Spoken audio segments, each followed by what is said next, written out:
ሰላም እንዴት ናችሁ ባለጓሮች?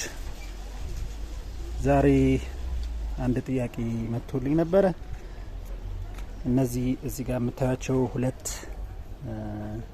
የግራስ አይነቶችን ሰዎች ብዙ ጊዜ ስለሚምታቱባቸው ለመለየት እንዲመቻችሁ ላሳያችሁ። እዚህ ጋር የምትመለከቱት የጠጅ ሳር ይባላል። በሀገራችን ብዙ ቦታዎች የሚገኝ ነው። በየቤቱ በየጓሮው ይኖራል። ገበያ ላይም ታገኙታላችሁ።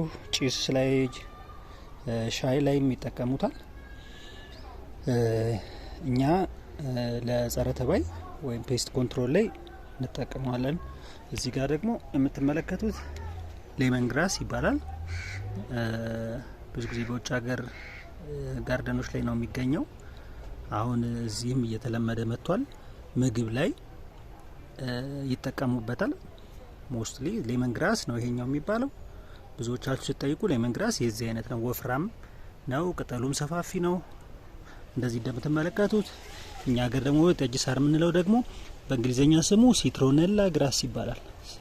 ሲትሮኔላ ግራስ ልክ እነዚህ ቀጫጭን እና ነጣ ያሉ ቅጠሎች አለው ማለት ነው።